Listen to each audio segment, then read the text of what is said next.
Welcome to Art's Place, conservative talk from a different view, from the Casablanca studio in Golden, Colorado. Hosted by Art Carlson. At 4'6", liberals fear him, and conservatives love him. He's definitely a giant among men. Now here's your host, Art Carlson.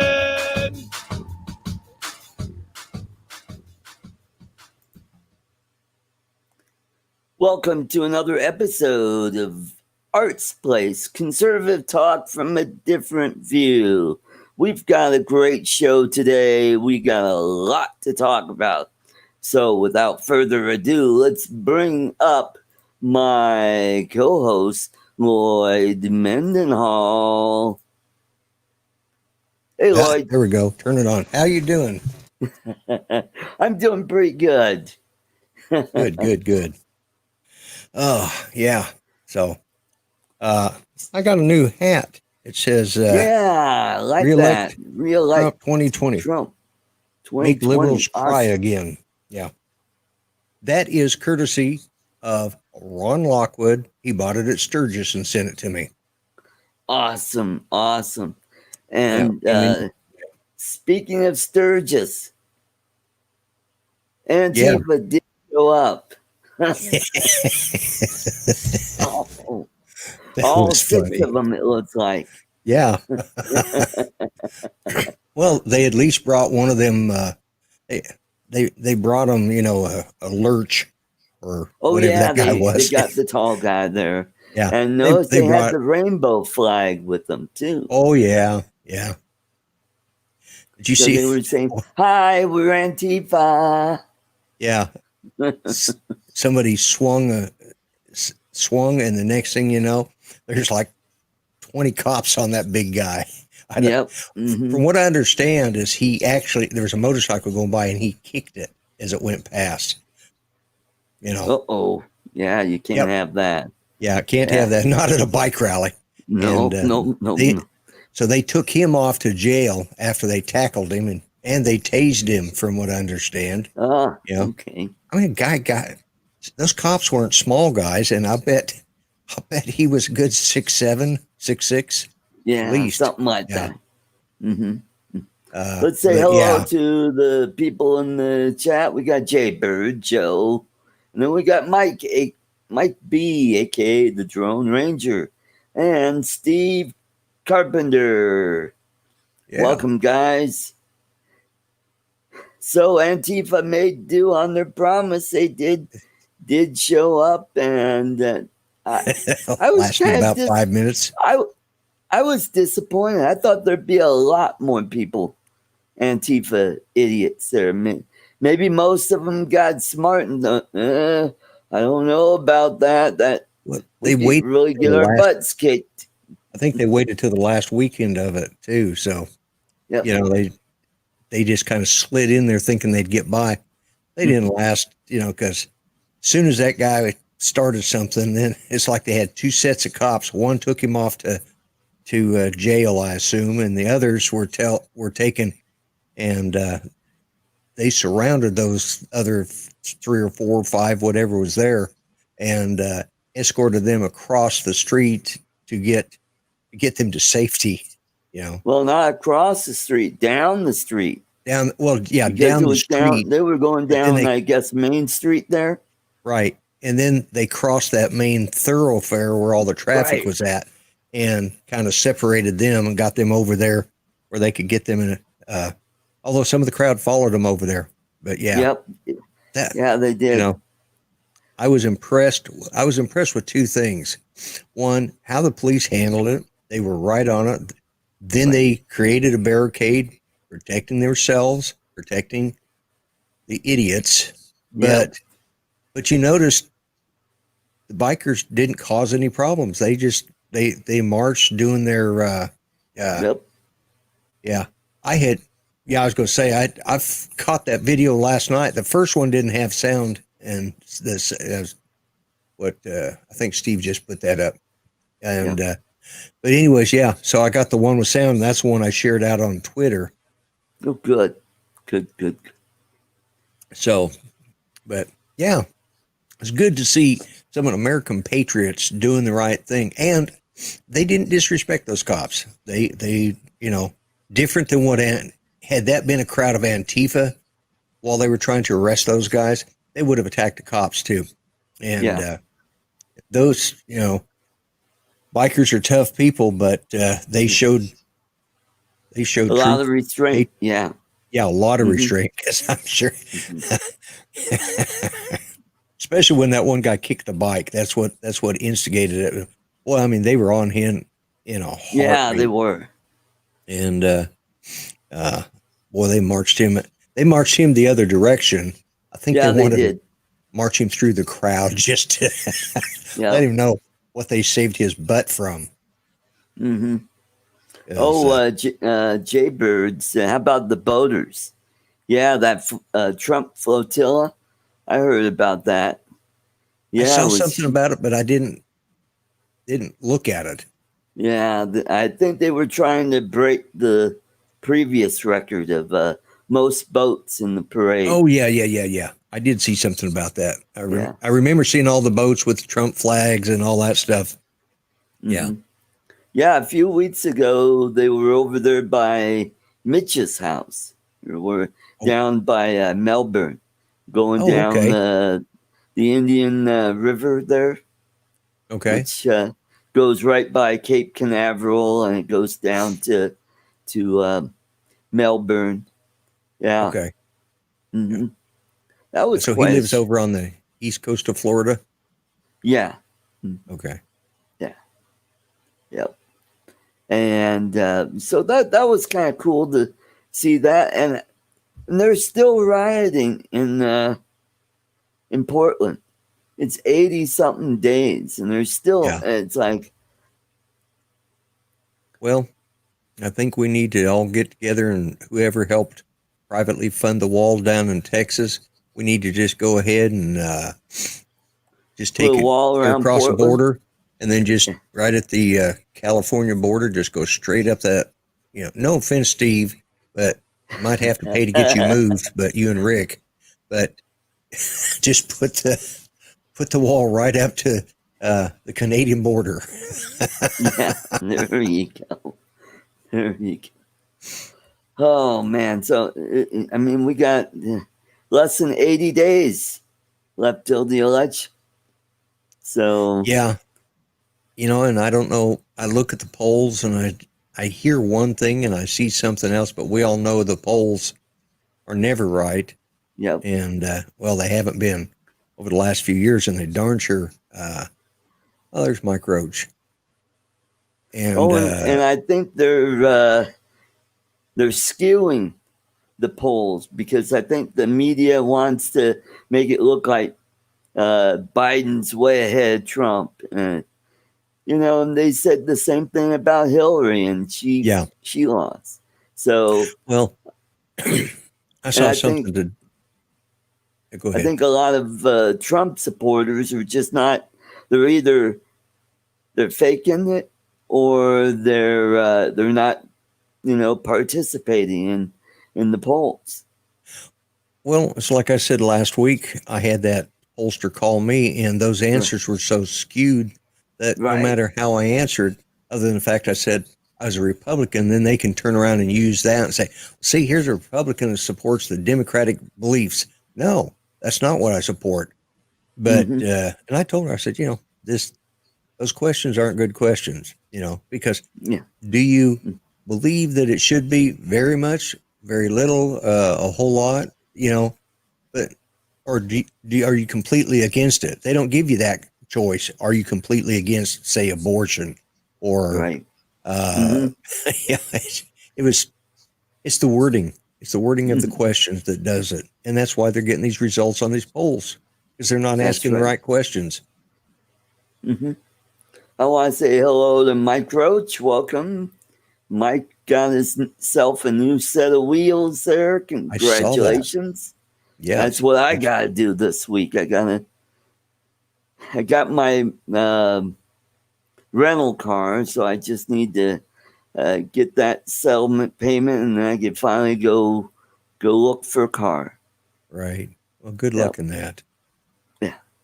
Yeah, I'm going to need it. Yeah. All right, so our next topic we could talk about is sadly Donald Trump's brother Robert passed away.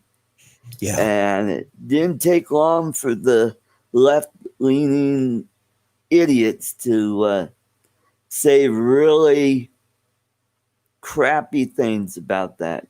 Stuff like wrong Trump and stuff like that. It just shows you how much hatred that these people have.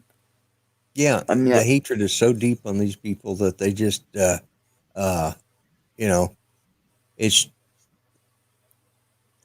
just hard to believe that we've become this uncivilized, Right. And that's what it is. Lack of civility. The left seems to have zero morals anymore, and Right. they just nor no moral guidance. That's true, and it just seems like over the years the divide has gotten bigger and bigger and nastier and nastier. And I think, and we've talked about it forever. We were talking about education and how these people are teaching these kids that, those conservatives, they're evil. They should be stopped at every turn.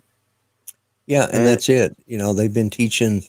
I told you about my history classes that I took in college. That was almost 40 years ago. Yeah. Something like that. Yeah. Yeah, it was a long time ago. And they were teaching it back then, like I said, we had a black teacher and he was all about slave reparation,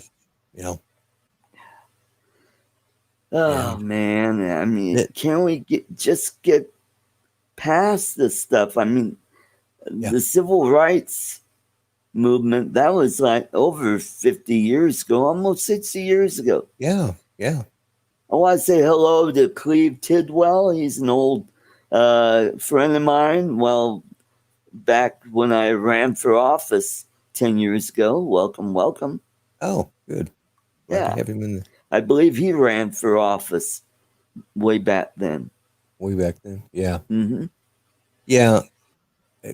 Like you said, the hatred coming out of the left is just so,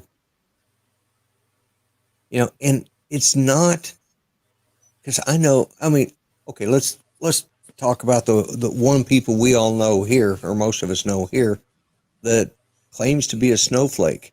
And you don't hear hatred coming from him, and that's Kelly Shores, Oh, yeah.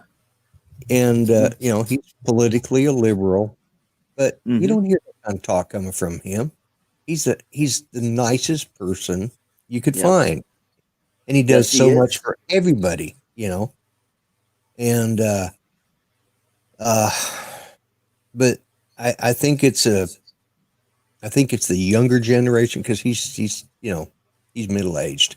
But I think it's the under 30 crowd that have got the hatred. Yeah. And I think a lot of that stems from the fact that leading up to this point, up to Trump being elected and the recovery of the economy, they didn't have anything. Things were getting, we had a bad economy for 8 years, Yeah. and or longer. And he recovered it until the COVID-19 came up.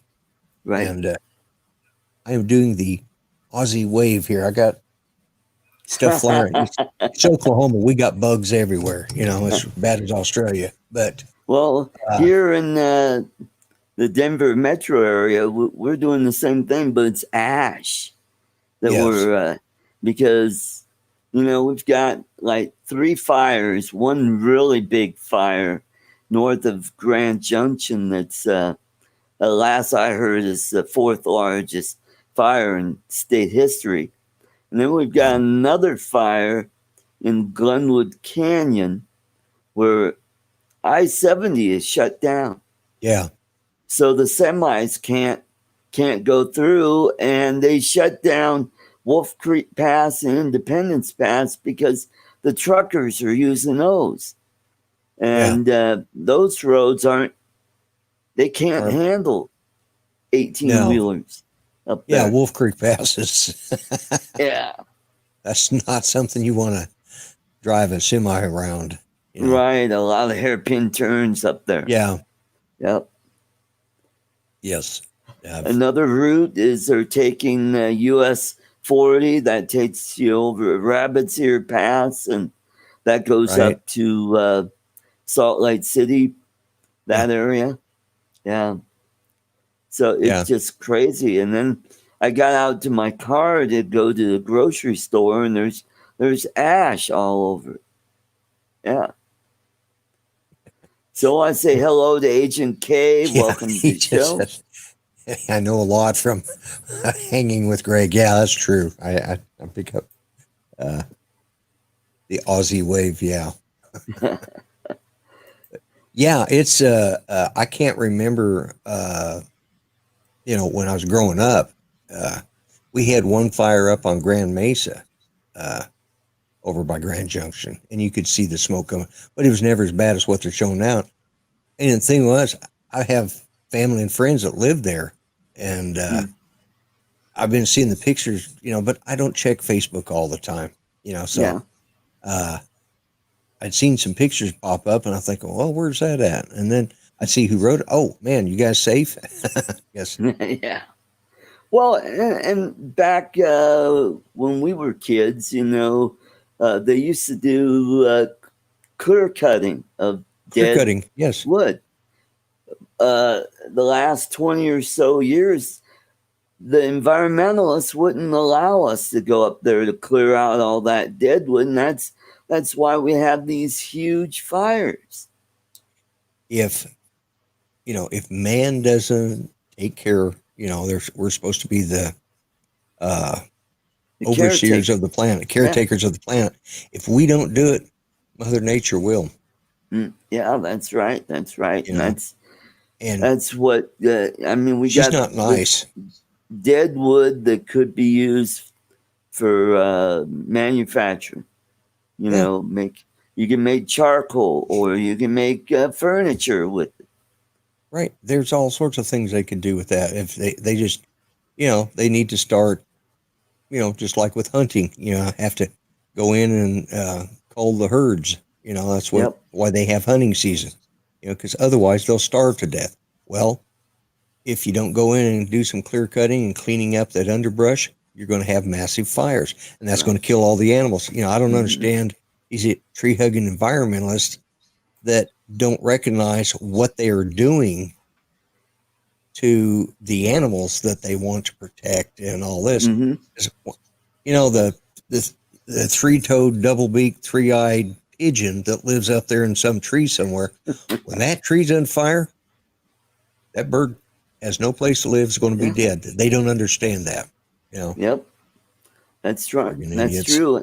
And what gets me is I have a friend who's a veterinarian, and he gets all kerfuffled whenever he'll post something about, Trump is allowing hunting of wildebeest or something in Africa. And I know Kevin is smarter than that he knows about conservation, and I confronted him on that. But he just keeps because he hates Trump so much that he's got to throw out that garbage. And I finally got to a point where I just unfollowed him. I didn't unfriend him. I unfollowed him, so I don't have to look at that stuff. That just I've had to do that on a lot of people too, because they just, and of course most of them don't know what the term means, but so many of them just drank the Kool-Aid, Yeah. Mm-hmm. And it's just, you tell them that, well, I don't like Kool-Aid. They don't have any clue what that's all about, but still, they just follow the same old drum beat over and over and over, and they just, it was beat into their head, in school, in junior high, high school, college, and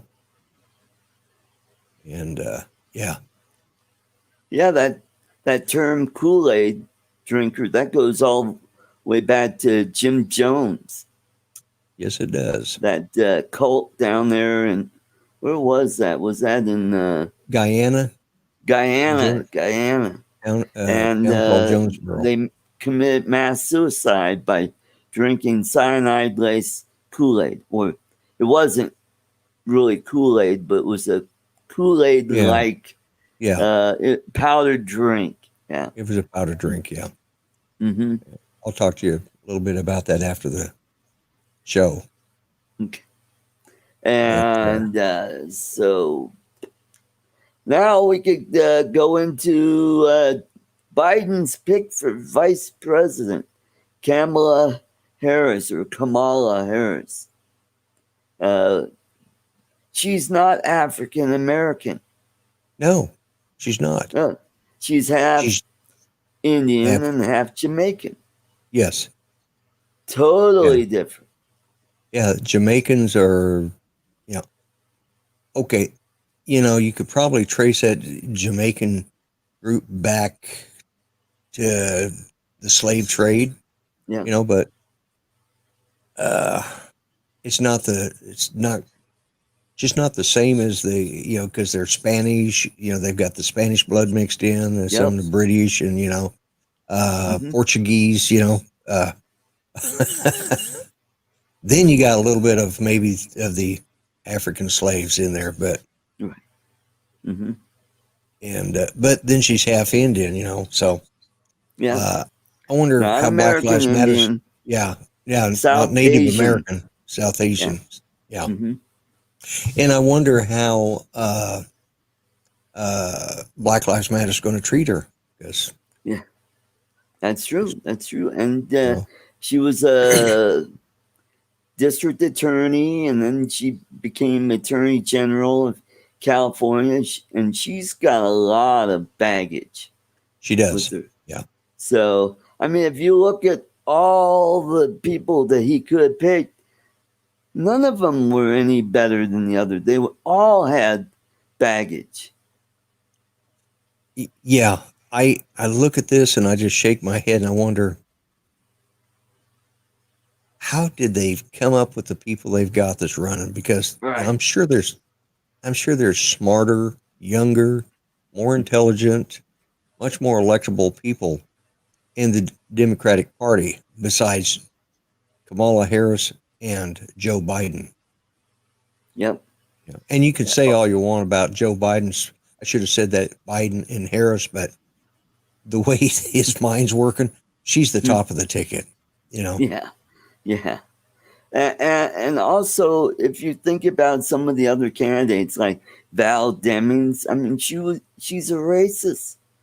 She was a police chief in Orlando, where if you were white, you had no chance of advancing in the police department there. Yeah. Because that's the way she is. And she treated white cops terribly. And I mean, I learned a lot about this through Mitch and Jim, your my running mate. Yeah. Your running mate. Right. And and then you have Elizabeth Warren. She's got a lot of baggage. And Mason Kaiser, welcome to the show. Oh, yeah. Glad to So, see you here. and then there's Tulsi Gabbard. Boy, she really went after Kamala Harris during the debates. Right. I mean, she withheld evidence that could have freed a guy on death row. Yeah. Wow. And then she put away people that had minor drug offenses. And she threw the book at them, gave them long sentences. And I thought, wait a minute, I thought Democrats were, all about, we shouldn't prosecute the drug offenses, but go after the dealers instead. I have a theory, and I've seen it over the years, and it seems like when you have an incumbent like the Republican Party, and they have a strong person that's really, even if the polls show that he's the most hated man in America, but in reality, you can see that he has more points of electability than anybody out there. I really think, especially the Democrats, they throw people under the bus to get them out. Biden, he should have ran against Trump, against Hillary, and then against Trump right after he was vice president. Then, he'd get it out of his system and go on. Mm-hmm. And they've got, Kamala Harris is another one. They need to, all right, let's put them up there. When they get defeated, then we got rid of them, and we can get rid of people like that. And I think that's what they did. They just threw, because when you look at her primary numbers, she didn't get any votes. She was one of the first ones to drop out. Yeah, she was. She couldn't find a constituency that liked her. So they're putting her up with you got a man who is showing signs of dementia, and so that means she would follow him behind him, and you're putting her up there, and nobody likes her. She went after Biden during she tore him debates up. There. Yeah. So and she's a flip flopper too. Yeah, I think they're just throwing them under the bus. This is a throwaway election for them. They can say all they want, because if Trump gets elected, they got 4 more years of this rioting and bullcrap until he finally has to step that, call in the National Guard and activate National Guard units, for the safety of the United States citizens, and then. Agent K said, didn't she support the woman who accused Biden of stuff? I think she did. Yeah. Yes, she did. She said the women should be believed. And now she's like going, well, I don't know about that, Yeah. Yeah. And you're right, Steve. The DOJ has gone completely political, and no justice no longer. Yeah. Yeah, that all started during the Obama administration. Yeah. I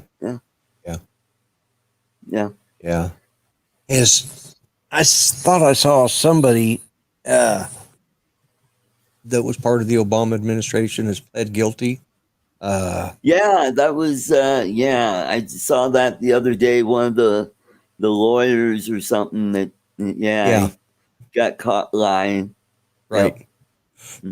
So, and I thought last week they said there was going to be some stuff come out, some more indictments come out, but I didn't see anything, So yeah, well, I mean, I think that's going to be the October surprise. Yeah. Well, excuse my language, but that'd be a hell of a surprise if they indicted Biden in October. Yeah, that would.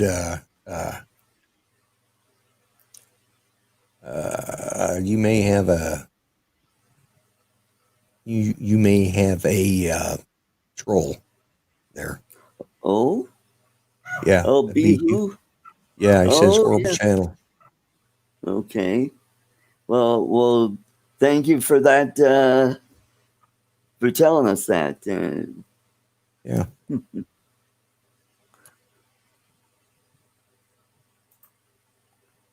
Yeah. Alrighty. You're There in you go. timeout. Yeah. Yeah. It's And and Harris doesn't have any principles. If she had any principles, then she would, she would stick with them. She doesn't. She changes. She's like a chameleon. yeah. She changes with. She lifts her finger and puts it up in the air. Let's see which way the wind blows. Well, and that's There's it. where we'll She's your typical Democratic politician. Mm-hmm. Kind of like when Kerry said, "I voted for it before I voted against it." Yeah. Yeah. That's Mr. Ray Kelly just showed up. Oh, great. Ray. Yeah, it's I just don't know. If I tell you what, if those two win, this nation is completely lost. And that's what scares me, because it's really headed, if they don't get this under control, and they don't get these riots under control, and that part, and the Democrats should win, we are headed into a civil war, and it's not going to be like, it's going to be 10 times worse than the one between the War of Northern Aggression back in the 1860s. Right. That's what we call it here in the South. The War of Northern Aggression. Yeah, she had slept her way to the top. Yeah, she had an affair with Willie Brown, the mayor of San Francisco. Yeah. And then he got her on a board, and that kind of helped her get a foothold in the politics. Yep. Yeah, I forgot about Willie Brown. So, I mean, it'll be interesting to see what happens this election cycle. We need some good old-fashioned politicians like George Wallace and Huey Long. Huey Long. Oh, man. Yeah, that's people are going, who's Huey Long? The younger people. Yeah. Some of them might, who's George Wallace? Huey Long was the governor of Louisiana back in the 30s, and he was assassinated. Him and his brother both were into big Russell politics. Long? Yep. Yeah, I think so. I believe Russell was I think he was probably a representative, and then he became a senator. Yeah. Yeah. At least back then you knew they were crooks, Well, you got to remember, that was back in the day when corruption ran deep in Louisiana. Well, yeah, the mob was running out of that. Yep. Hello, Chris Hope. Chris Hope, welcome. Welcome. Yeah. And it's like I said, back in my younger days, and in the days of my parents when they were younger, at least you knew the politicians were crooked. You knew which ones they were, Yep. And if you had a guy that was more crooked than the other guy, you voted for him because you wanted more kickbacks for the people. There you go. There you go. Mm-hmm. Now you can't tell the difference between half of them. I mean, look at Mitt Romney. Yeah. I've heard rumors that he may change. He may change Democrat. Although I'm actually going to send him an email, because he said he wouldn't vote for Trump. He would write in a vote. So I'm going to ask him to put in the grumpy vlogger. There you go. Vote for grumpy vlogger. Yeah. If you're not going to vote for Trump, vote for the grumpy vlogger, Oh, and I also heard that he's trying to block subpoenas for a few of the key players in the investigation. Yeah. Mm-hmm. Yeah. And I can't believe I voted for that idiot for president. Yeah. But the alternative, I mean, what? We didn't know that he was going to turn out the way he is now. Well, we kind of knew he was a centrist at best. Yeah. And the problem was he was the best. The press put him up there. The press gave him what he needed to. That's the way they've done it in our primary. That's what surprised him about Donald Trump. For once, the conservatives stepped up and said, "This is the guy we want." Mm-hmm. And we don't care what the polls say. We don't care what the press says. This is the guy that's going to be our nominee. And you had the never Trumpers that were up there trying to say, no, we can't have this guy. And they tried, okay. But with Romney, we didn't have a lot of choice because it wasn't until he ran, we realized, John McCain and Mitt Romney, right. It wasn't until they ran that we saw how badly the press was controlling the polls that, guided us on who to vote for in the primaries, Right. And once we saw that, it took 2 times in 8 years of Obama to figure out that, hey, we're not being represented in these primaries. And we stepped up and took over. And, because if Jeb had been elected, it would have been another, yeah. Wishy-washy. Oh, I got to reach over the aisle. And that's the thing that bugged me about McCain was all this talk about reaching over to the aisle. And it's like, dude, those people hate you. Yeah, they don't want to give you what you want. They'll only compromise if it gets most of what they want. And that's how compromises to give us breadcrumbs system got started back in the 60s, because we kept compromising with the Democrats and we ended up with welfare. Yeah. And it just totally destroyed a lot of families, because the poverty level for blacks was much lower then than it is now. Yeah. Ray Kelly, thanks. This hat actually came from Sturgis. I wasn't there, but Ron Lockwood was, and he sent this to me. He said, "Nice hat." And what Mason said, or Mike said, he absolutely is. He's not perfect, but he is the right guy for the right time. And I agree with Mason too. All those people that said they would,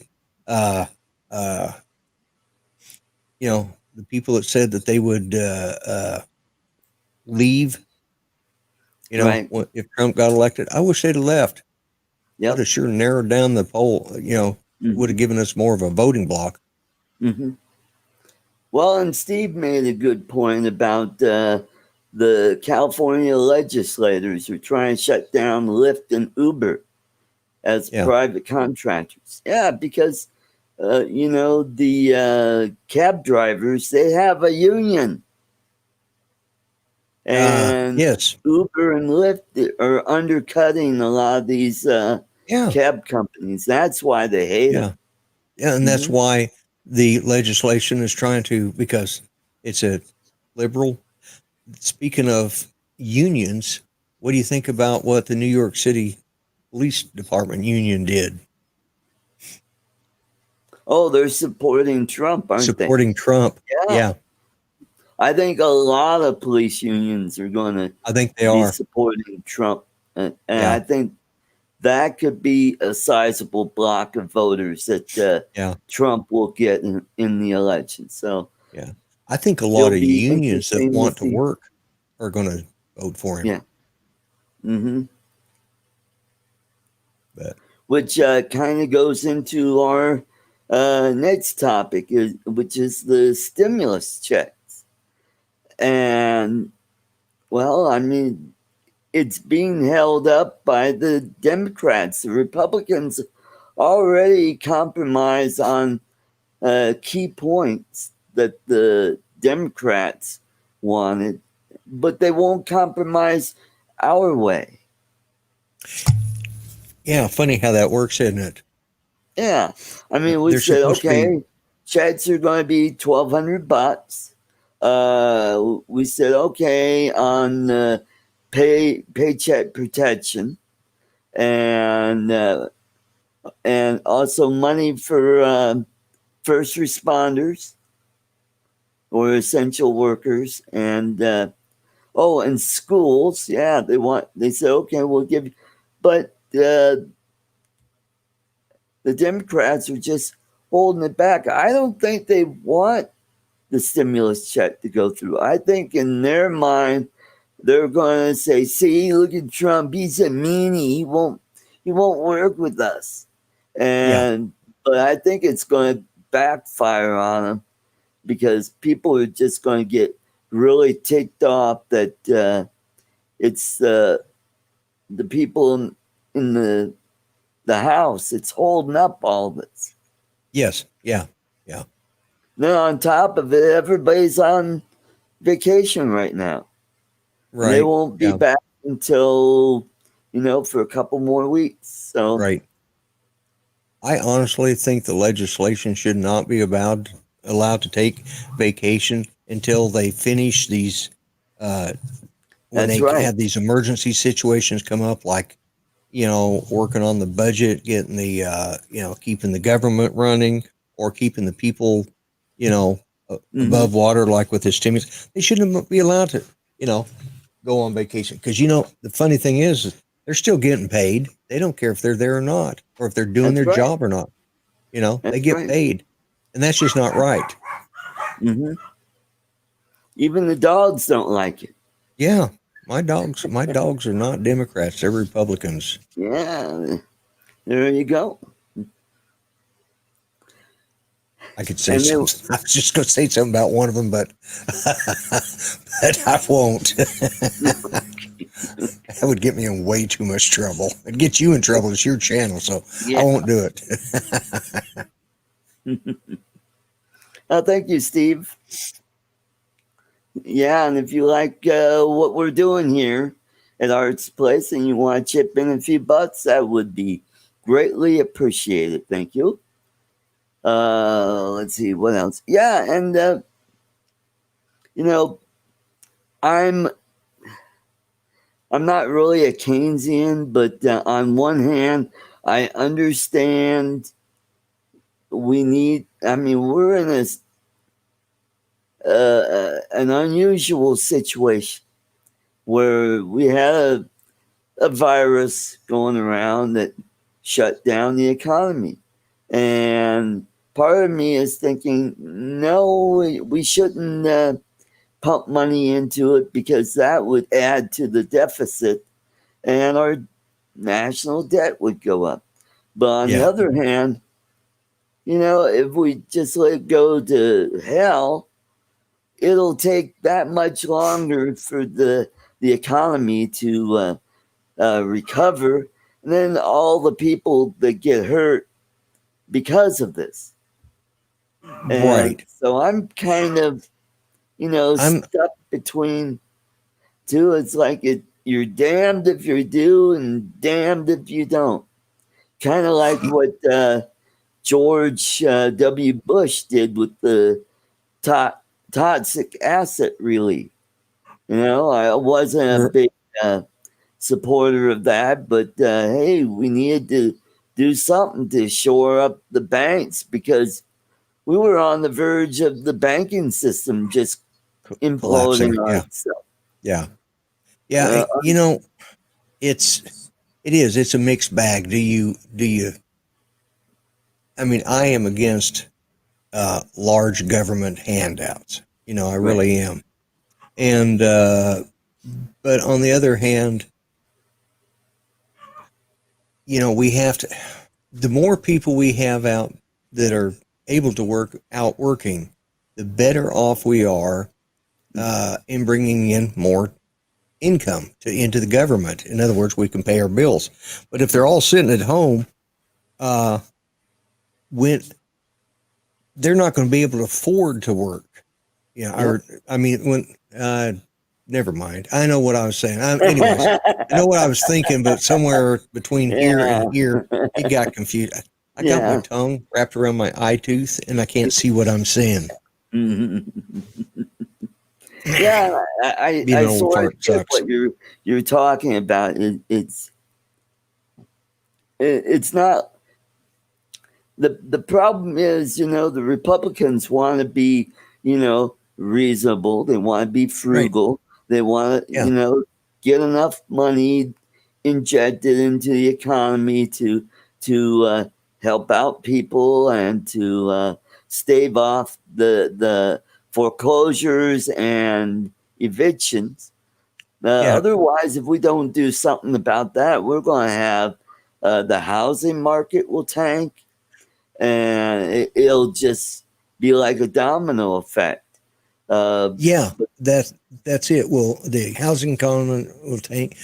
If there's no money to buy necessities, I think a good example in some ways is the fuel cost. Our gasoline was down to, I think, $1.09 at one point. Actually, it was so bad that they were giving away barrels of gas or barrels of oil. It got down to where the price of a barrel of oil was minus $47. Yeah. So because nobody was going anywhere worldwide, everybody was stopped. Mm-hmm. It was like some apocalyptic movie. Well, as the economy started getting back to work, and they started saying, all right, the essential people need to go. These people can go. And they set in some like, the mask and the distancing, and washing your hand. And people started getting to where they could. Well, then the consumption of gasoline went up. And I've seen it here in Muskogee. There's one station that runs about $1.62 to $1.65. And that's where it's at across all the time. Now, across the street, the one station got up to $1.89, and then they've dropped back down to, they were about $1.75, and they're back up to $1.79. Right. But if you look at the peaks and valleys of the COVID and what places are open, and then all of a sudden they pulled back and said, okay, we can't, we're going to have to shut things back down just a little bit. The people quit going as much, economy, or, everything stopped, fuel consumption stopped and went down. So what we've got to do is get it to where we have that balance where people are able to go to stores and buy stuff and feel safe enough. But if they don't have a job because their particular job is shut down, well, that affects the people working at Walmart because they have to lay off part of their people. They're going to lay off all the new hirees, first in, first out. And that's what they'll do. So that just domino effect. So we've got to find that balance in between allowing people to. I'm going to interject a term, an economic term. It's called the velocity of money. And during the shutdown, the velocity of money went down because for each dollar put into the economy, it goes to 5 people.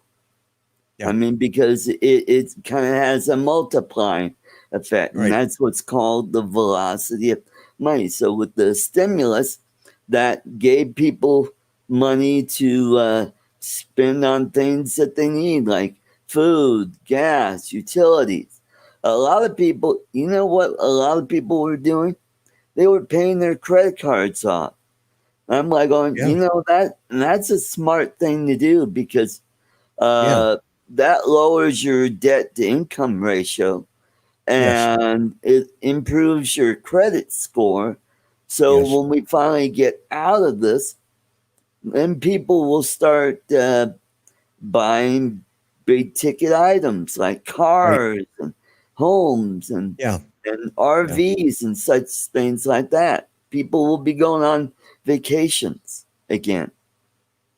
Yeah, and that's it, and we've got to have a balance between our government being able to function because it's, you know, because as soon as this is all over and the economy starts going again, and they start pumping more money in, bringing more money in on taxes, and because Yeah, that's more right. people hopefully will be revenue comes in, start going up. then we're going to have the next fight, and that's going to be, well, they're not bringing in enough to clear the deficit, and so we got to extend that again, and the Democrats will be right back at it again, Well, and yeah, and for example, the Democrats, they want to spend like crazy. Yeah. Because they want, basically what they want to do is they want to bail out a lot of these failed pensions. Right. Because a lot of pensions are underwater. And that's why the one sticking point is money to states. It's not for infrastructure. It goes right into the unions. And it goes right into the state pension funds. Yeah. Yeah. So what I would like to see is that if Trump says, all right, we'll give you this money, but this is what you're going to have to do.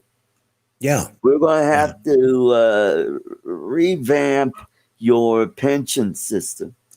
So when you have new hires, they're not going to go on the old pension fund. No, they're going to go into a 401k type program. And then over time, those people that were on pensions, they'll be gone. Everybody else will be on a 401k, which will not be underwater. Matt, you are right. Trump added $7 trillion to the national debt, but we're living in unusual times. I mean, Obama didn't have a virus take down his economy. He had to deal with the housing crisis that caused the big recession in 07 and 08. Yeah, and that goes back to the Fannie Mae, Freddie Mac failures, people losing their houses because the Democrats put in all these laws about who they could loan to and what they had to loan, and they were giving anybody a loan, Right. And it all, it was a crash across the board, and it just kept getting worse and worse, and it was Democratic policy that led us into that, Yep.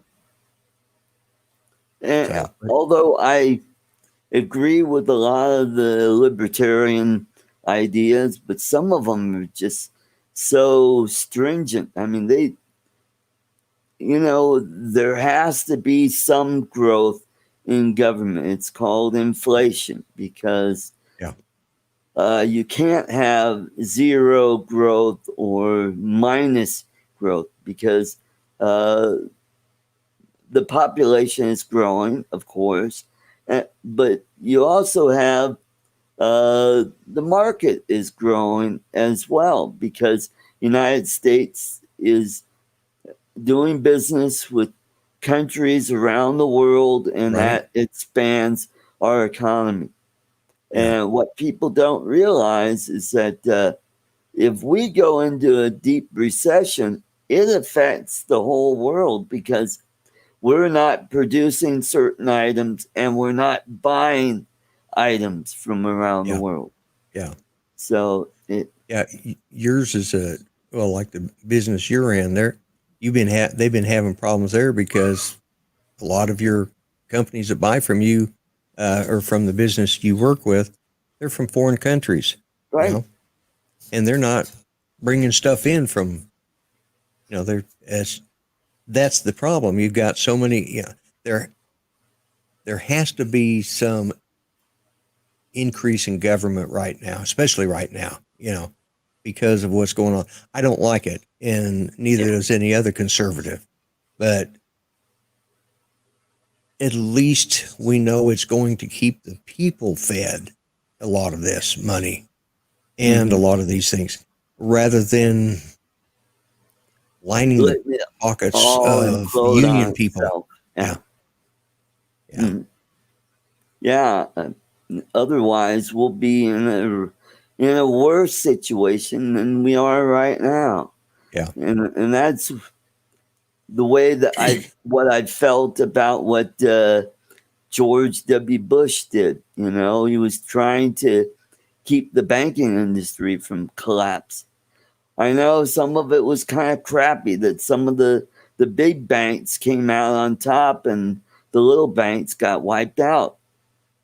And a lot of the little banks got bought up by the big banks. Big banks. Yeah. Yeah. And then the other crappy thing was right after that all happened, we tightened up the regulations to where, okay, the banks are now charging the ridiculous interest rates. Right. And you got these ridiculous fees that we never used to have back in the day. I mean, those fees used to be pretty reasonable. Now, now you got these fees that are just ridiculous. I mean, like if your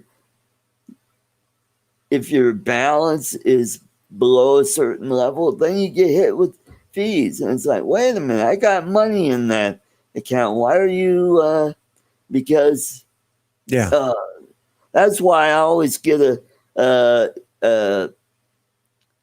checking account with banks that have no limits, you know, or that for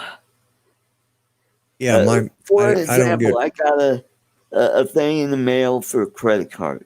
You've been pre-approved for this credit card, blah, blah, blah. All you have to do is go online and here's code. And what I do, whenever I get those, I open it up. I go, okay, what is the interest rate?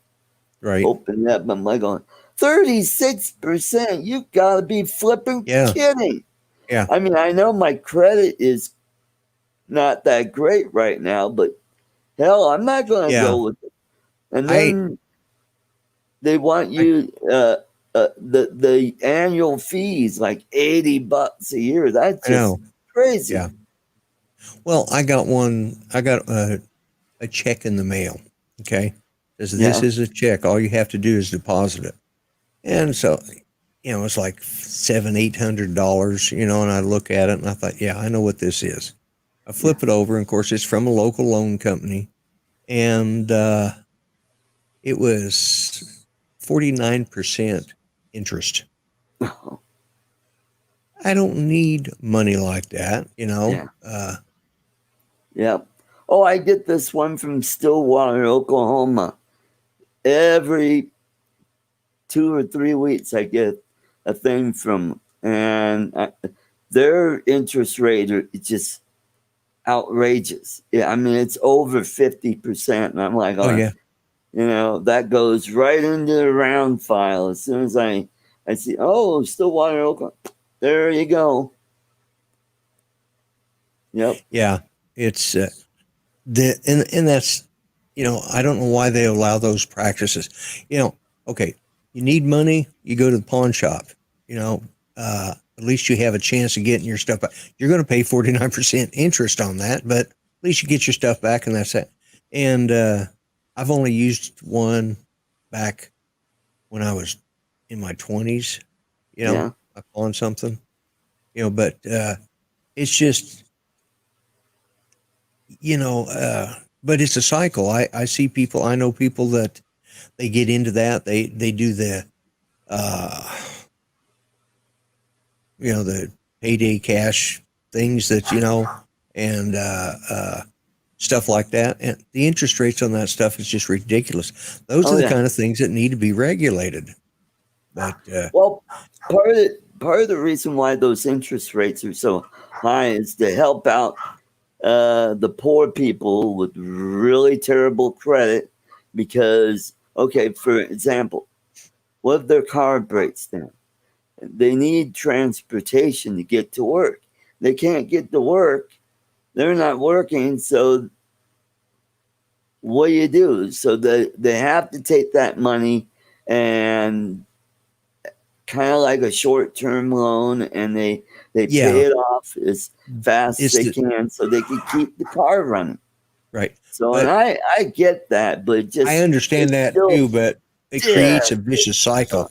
And because if you borrow $100 from me, you know, when you get paid, I'm going to want that $100 back. Let's say you were $100 short last month on your bills. So you needed to borrow so you could pay all your bills. Okay, I'll loan you $100. And next pay period, you pay me back. Well, you know, you pay me back, but then I got to ask, so are you going to be $100? What have you done to improve yourself over the last month so you don't have to borrow this $100 back? And that's what happens with these. Except the difference is my kids borrow $100 from me, I don't charge them 49% interest. That's true. That's true. The only time I ever did that was when we were stationed in Las Vegas, and a bunch of the guys were gamblers, and they'd gamble their money before the next pay period. I'd loan them a little bit. Yeah. I was in the service then, and they couldn't say anything about it because most of them outranked me, and they're not supposed to be borrowing money from people who they outrank. So I had a little loan sharking business going on back then. You know? But hey, they gambled it. You know, it's like, okay, you want to borrow $50? It's going to cost you $75 to pay it back. You know, so and that's what happens. They get into this, and just looking at some of what Matthew Myers, that's the big question. We don't know why it was stopped. You know, why didn't they stop the virus? I don't know. You know, that's a whole nother. That's a whole nother show. Yeah. Yeah, because I mean, it's like the common cold. There's no cure for it, no vaccine.